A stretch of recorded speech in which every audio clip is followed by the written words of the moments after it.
इस वीडियो के अंदर मैं वैसे ही 10 सीक्रेट बातें करने वाली हूँ जो एक प्रेग्नेंट लेडी के लिए ही है। तो अगर आप एक मेल सब्सक्राइबर हैं मेरे, तो आई थिंक ये वीडियो आपके किसी भी काम का नहीं है। जो लेडी प्रेग्नेंट है ये वीडियो उनके लिए ही है, उनके लिए ही वो सारी सीक्रेट बातें मैं बताऊंगी जो उन्हें कोई नहीं बताता। और वो सारी बातें आप सभी के साथ करने में मैं बिल्कुल कंफर्टेबल हूँ, इसीलिए मैं आप लोगों को बताना चाहूँगी।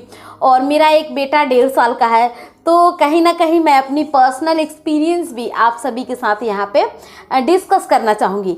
तो चलिए मैं वीडियो को स्टार्ट कर रही हूँ। इससे पहले मैं एक जानकारी आप लोगों को देना चाहूँगी कि मेरा नाम श्वेता है और मैं इस चैनल पे अपनी प्रेगनेंसी को डिस्कस करती हूँ।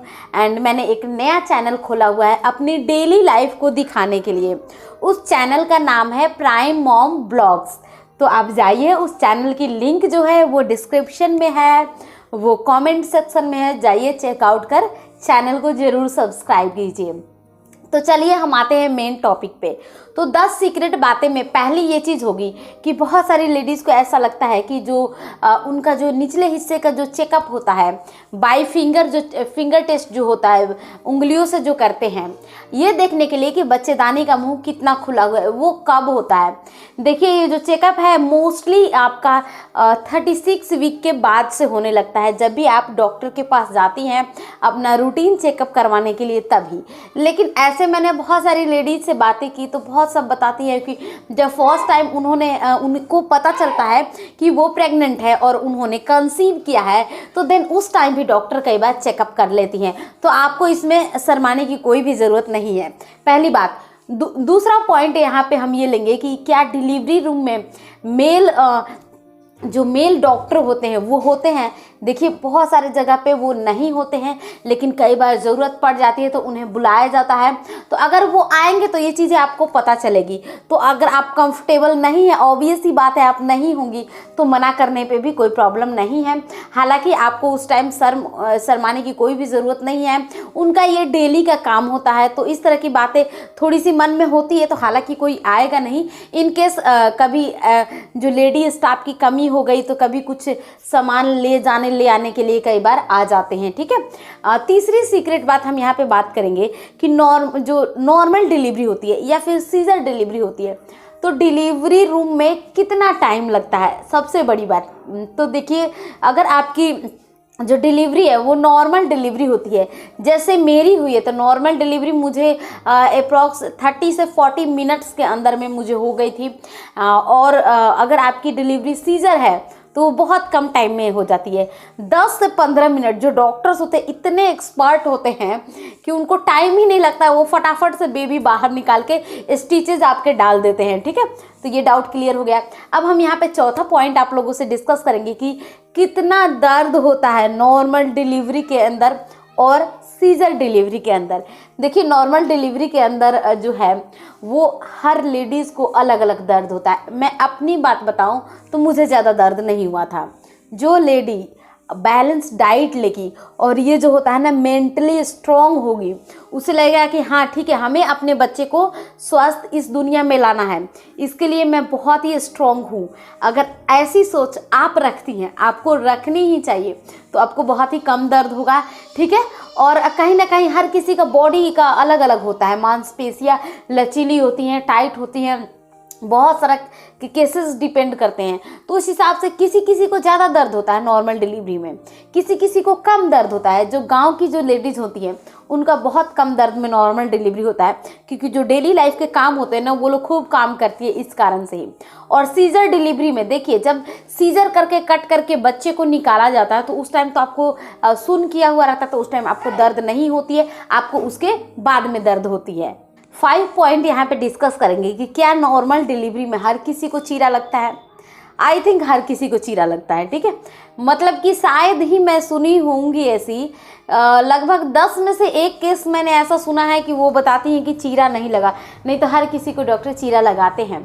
चीरा लगाने से पहले वो आपको एक इंजेक्शन देते हैं जिससे सून हो जाता है कुछ देर के लिए वो एरिया आपका, और वो चीरा लगा देते हैं।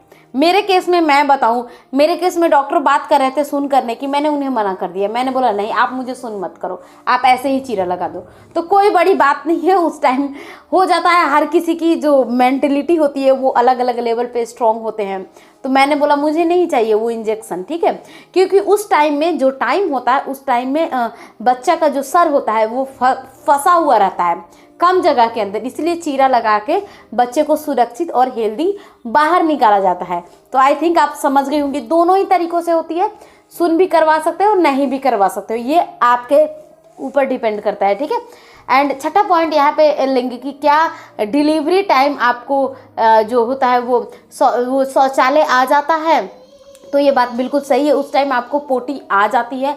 हर किसी को नहीं होती, लेकिन निचले एरिया में आपको बहुत ज़्यादा जोर लगाने से किसी किसी को हो जाती है। तो इसमें आपको शर्माने की कोई ज़रूरत नहीं है, वहाँ पे नर्सेज स्टाफ्स होते हैं जो उस चीज़ को क्लियर करते रहते हैं। तो आपको एक ही चीज़ पे फोकस करना है कि आपको अपना जो बेबी है वो इस दुनिया में हेल्दी और स्वस्थ लेकर आना है, ठीक है। इस चीज़ पर आप सबसे ज़्यादा फोकस करेंगे।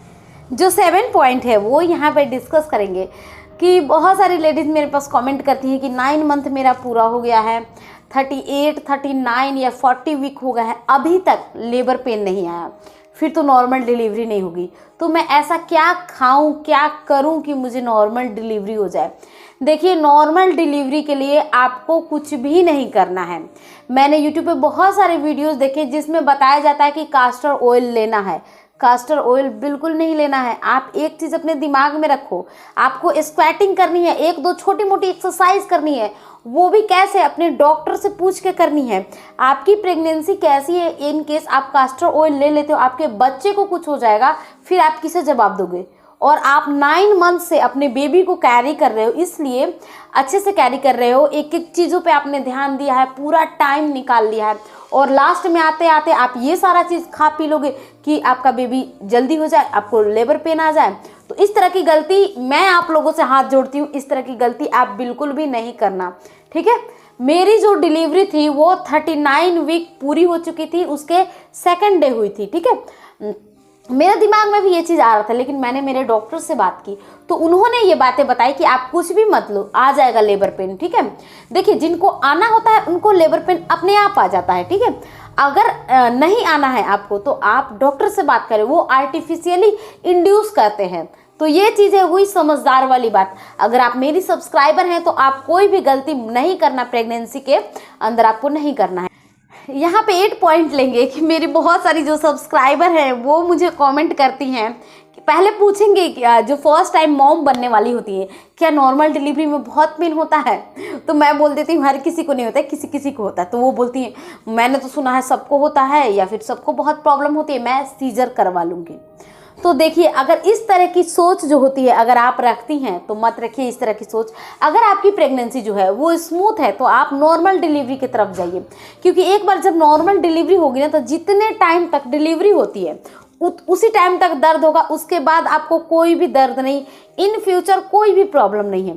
लेकिन अगर आप सीजर करवाती हैं तो आपको पता है क्या कितनी सारी प्रॉब्लम्स हो सकती है। एक तो सीजर में 3 मंथ तक आपको बहुत ज़्यादा केयर करना होता है, और नॉर्मल केयर तो आपकी 6 मंथ तक चलती है। इसके बाद आगे तक भी आपको यही चीज़ कहा जाता है कि आपका जो बॉडी है वो एक ऑपरेशन वाला बॉडी है। तो इस हिसाब से आप अपने थॉट्स को चेंज करें और नॉर्मल डिलीवरी की तरफ ज़्यादा से ज़्यादा जाए, मेरी यही सजेशन रहेगी। और मैं आप लोगों को बहुत तरह के नॉर्मल डिलीवरी के टिप्स देती हूँ इस चैनल पे, तो आप वो सारे टिप्स देखें, डेफिनेटली नॉर्मल डिलीवरी होगी और आपको कुछ भी डरने की ज़रूरत नहीं है। आपको अपने गॉड पे भरोसा रखने की सबसे ज़्यादा ज़रूरत होती है। 9 पॉइंट यहाँ पे डिस्कस करेंगे कि जैसे ही आपकी डिलीवरी होती है फिर बच्चे को कब से दूध पिलाते हैं और दूध कब से आने लगता है। तो देखिए, बच्चे को जैसे आपकी डिलीवरी होती है तो उस टाइम गाढ़ा पीला रंग का दूध होता है, तो आप उस टाइम वो दूध अपने बच्चे को पिलाइए। और आगे 2 दिन के बाद या 3 दिन के बाद हर किसी को पूरा दूध आने लगता है, तो उससे बच्चे का पेट भर जाता है, तो आप वो बच्चे को पिला सकती है दूध। ज़्यादा इसमें घबराने की दिक्कत नहीं है, ठीक है। लास्ट 10वां पॉइंट कि नॉर्मल डिलीवरी होने के बाद जो मदर है वो कैसे अपनी देखभाल करें। सबसे पहली बात कि आप एक बिना तेल वाली डाइट लें, बहुत ही कम स्पाइसी फूड लें, ठीक है। दाल ज़रूर शामिल करें अपने डाइट के अंदर और कोशिश करें गुनगुने पानी पीने का। और बाकी जो आपकी मदर, आपकी जो सासू माँ है, वो बाकी सारी चीज़ें जो भी बताएंगी उनको ज़रूर फॉलो करें। तो उम्मीद है ये वीडियो आपके काम की कहीं ना कहीं रही है, इसलिए इस वीडियो को ज़रूर लाइक करें और चैनल को सब्सक्राइब करें। और जाते हुए मेरे जो ब्लॉग चैनल है जिसका लिंक मैंने कमेंट बॉक्स में दिया है, वहां जाकर आप एक बार उस चैनल को सब्सक्राइब कर लें। थैंक्स फॉर वॉचिंग और मुझे कमेंट कर देना कौन से अगला टॉपिक पे आपको वीडियो चाहिए।